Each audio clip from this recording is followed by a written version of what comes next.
신앙 고백 하겠습니다. 나는 전능하신 아버지 하나님 천지의 창조주를 믿습니다. 나는 그의 유일하신 아들 우리 주 예수 그리스도를 믿습니다. 그는 성령으로 잉태되어 동정녀 마리아에게서 나시고 본디오 빌라도에게 고난을 받아 십자가에 못 박혀 죽으시고 장사된 지 사흘 만에 죽은 자 가운데서 다시 살아나셨으며 하늘에 오르시어 전능하신 아버지 하나님 우편에 앉아 계시다가 거기로부터 살아있는 자와 죽은 자를 심판하러 오십니다. 나는 성령을 믿으며 거룩한 공교회와 성도의 교제와 죄를 용서받는 것과 몸의 부활과 영생을 믿습니다. 아멘. 384장 부르실까요?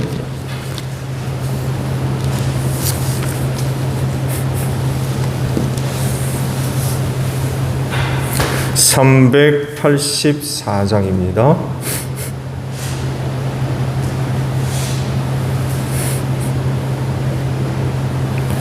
나의 갈 길 다가도록 예수 인도하시니 내 주 안에 있는 긍휼 어찌 의심하리요.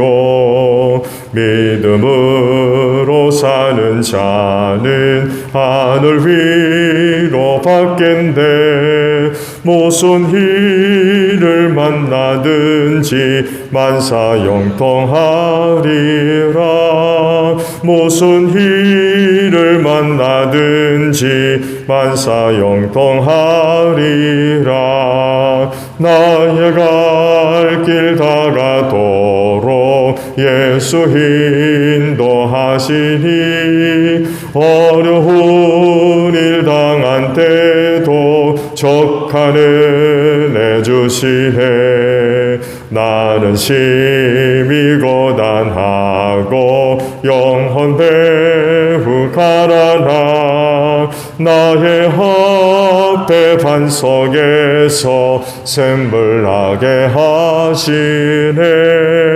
나의 앞에 반석에서 샘물 나게 하시네.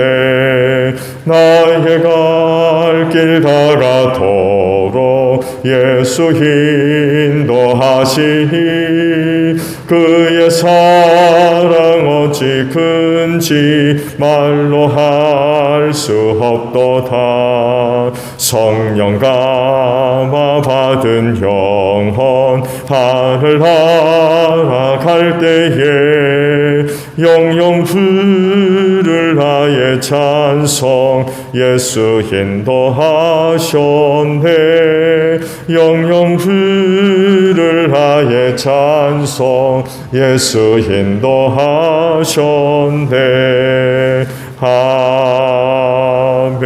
아멘. 말씀을 봅니다.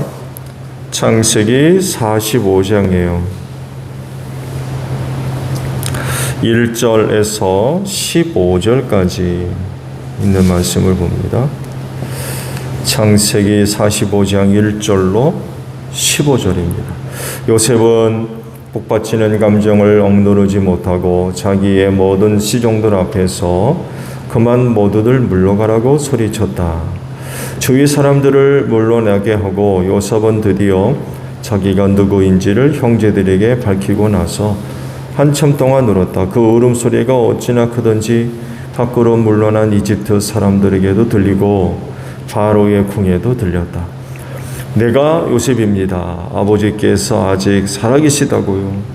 요셉이 형제들에게 이렇게 말하였으나 놀란 형제들은 어리둥절하여 요셉 앞에서 입이 얼어붙고 말았다. 이리 가까이 오십시오 하고 요셉이 형제들에게 말하니 그제야 그들이 요셉 앞으로 다가왔다. 내가 형님들이 이집트로 팔아넘긴 그 아우입니다. 그러나 이제는 걱정하지 마십시오. 자책하지도 마십시오. 형님들이 나를 이곳에 팔아넘기긴 하였습니다만 그것은 하나님이 형님들보다 앞서서 나를 여기에 보내셔서 우리의 목숨을 살려주시려고 그렇게 하신 것입니다.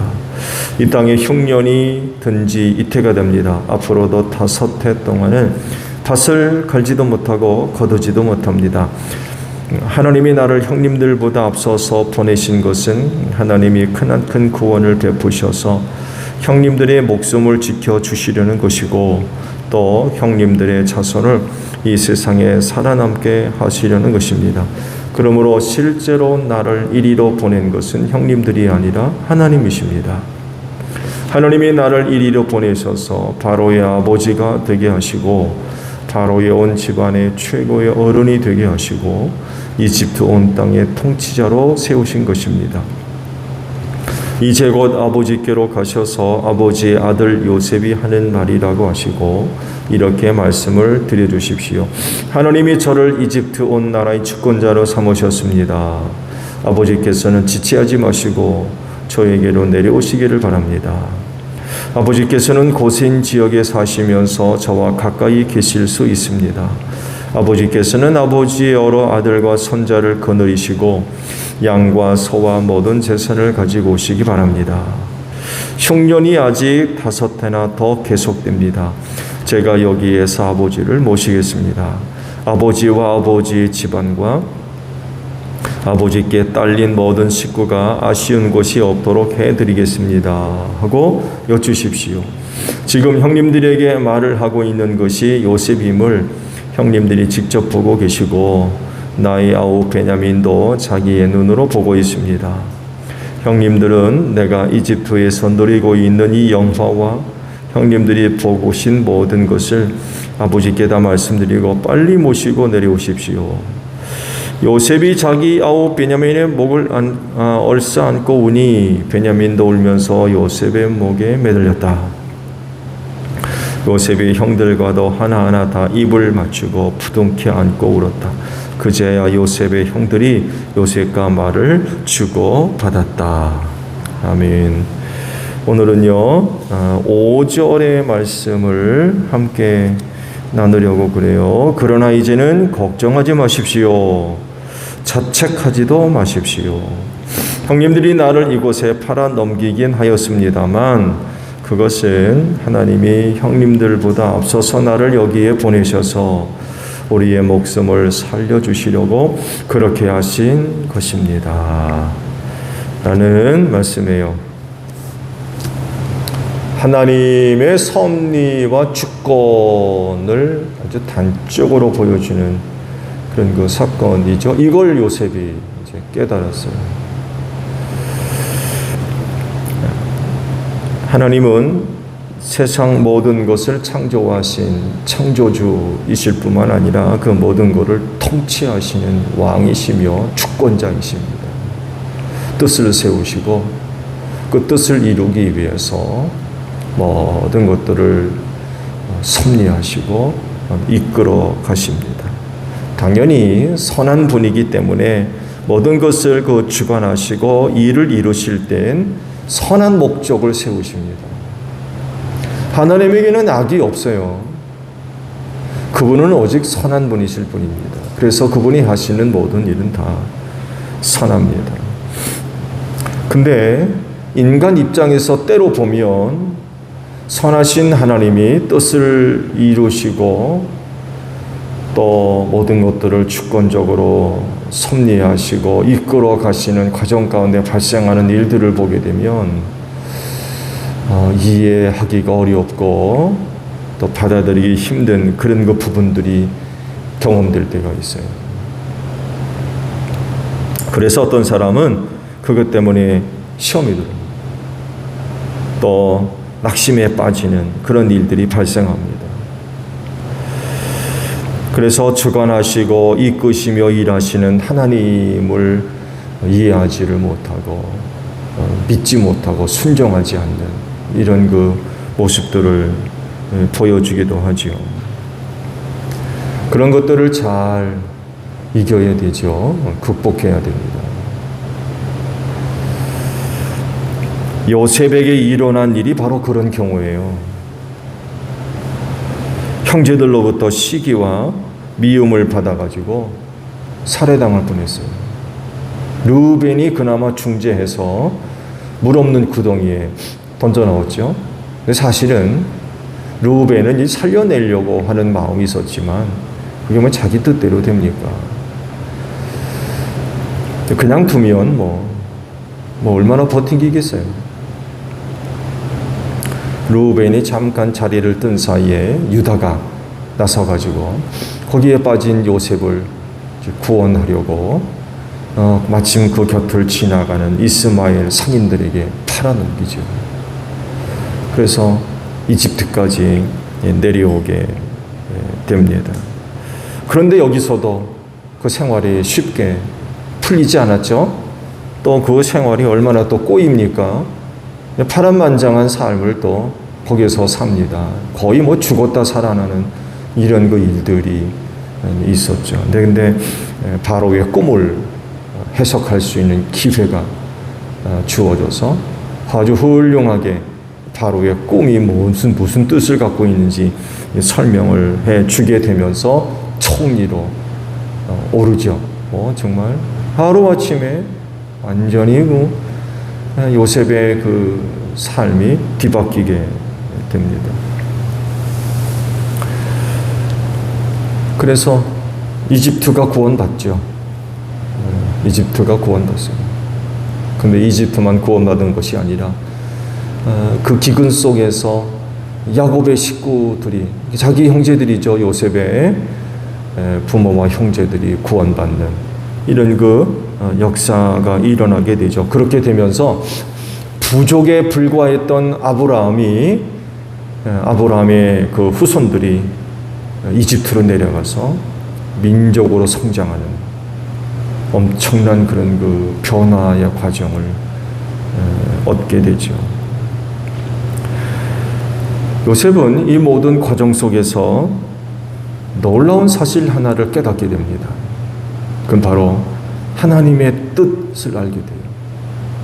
하나님의 섭리와 주권적인 이끄심을 거기서 발견하게 됩니다. 그게 언제쯤인지 정확하게 알 수는 없지만 아마도 꿈꾼 것이 이루어졌다는 것을 깨닫는 순간 아마 이 부분에 대해서 눈이 열린 것 같아요.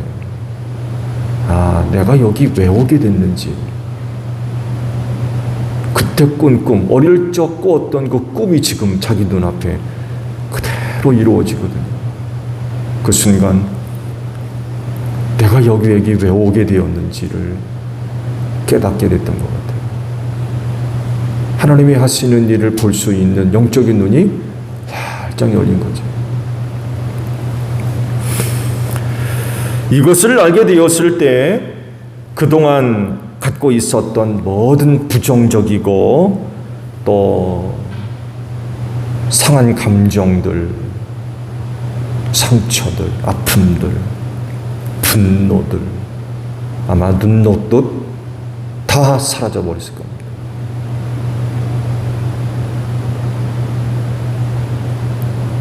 버림받은 상처가 얼마나 큽니까? 배신받는 상처도 얼마나 크고, 그것도 형제들로부터.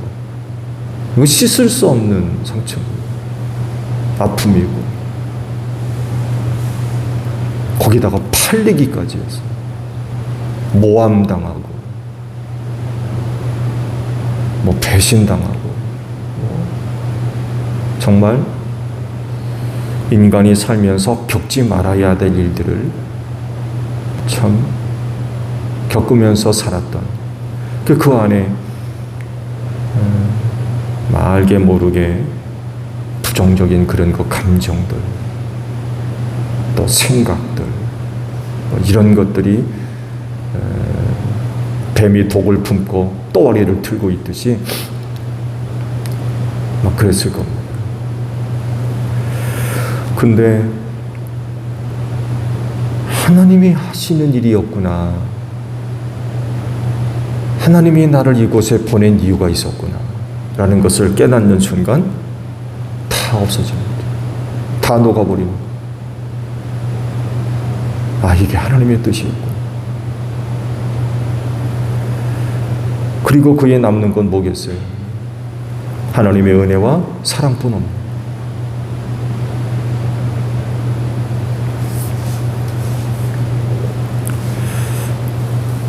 요셉의 경우를 보게 되면 그리스도인들의 그런 그 생활의 모습들을 발견하게 되죠. 선하신 하나님을 꼭 믿어야 됩니다.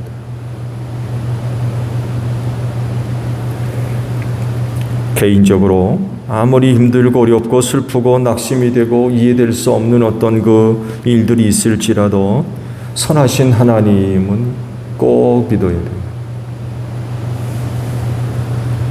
왜냐하면 모든 일을 주관하시고 섭리하시며 끝까지 선을 이루시는 분이 하나님이시기 때문에 그래요. 지금 당장에는 지금 내가 겪고 있는 어떤 일들을 이해할 수가 없고 받아들일 수 없는 그런 일들을 당할 수 있어요. 지금도 어쩌면 그런 상황 가운데 놓여 있는 분들이 계실 수도 있어요. 그러다 보니까 얼마나 어렵습니까? 그렇지만 하나님은 구원하시는 분이지 망하게 하시는 분이 아니세요. 하나님이 하시는 일이 악한 게 없습니다. 선을 이루시는 분입니다. 선하신 분이기 때문에 그분으로부터는 선한 게 나옵니다. 세운 계획도 선하십니다. 이런 하나님을 의심하면 안 돼요. 지금 당장에는 그게 도대체 뭔지 이해할 수가 없고 깨닫지 못하는 그런 부분이 있을지라도 때가 되면 하나님의 또 뜻이 계시다면 우리가 하나님 앞에 서기 전까지 닫혀있던 우리의 눈들을 활짝 열어주셔서 아, 그랬었구나. 그랬었구나.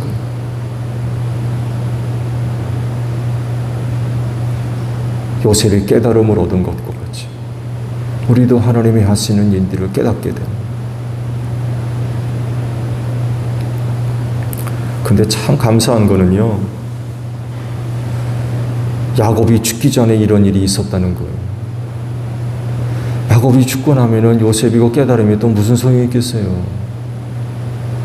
아버지는 평생 요셉이 죽은 줄로만 알고 살았잖아요. 또 얼마나 또 자책을 했겠습니까? 왜 그래요? 형들한테 요셉을 보냈다가 그만 그런 일을 당한 거 아니에요. 형제들도 마찬가지죠. 형제들도.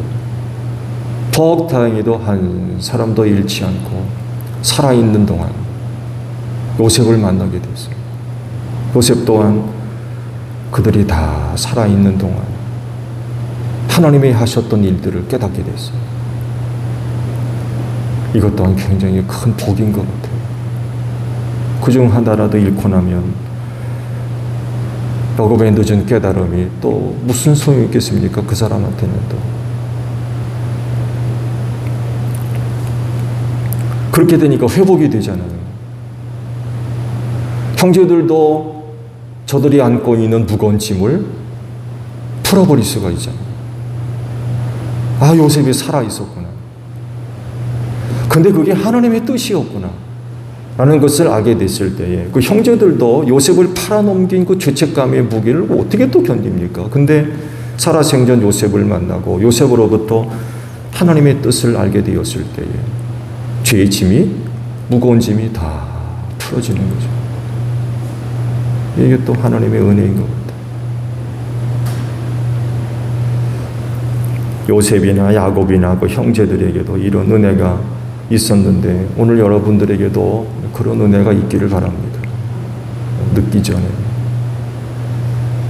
하나님의 귀하신 뜻이 환히 드러나고 밝혀져서 얽매여 있던 모든 것들을 다 풀어버리고 무거운 짐 다 내려놓는 이게 또 하나의 큰 은혜인 것 같아요.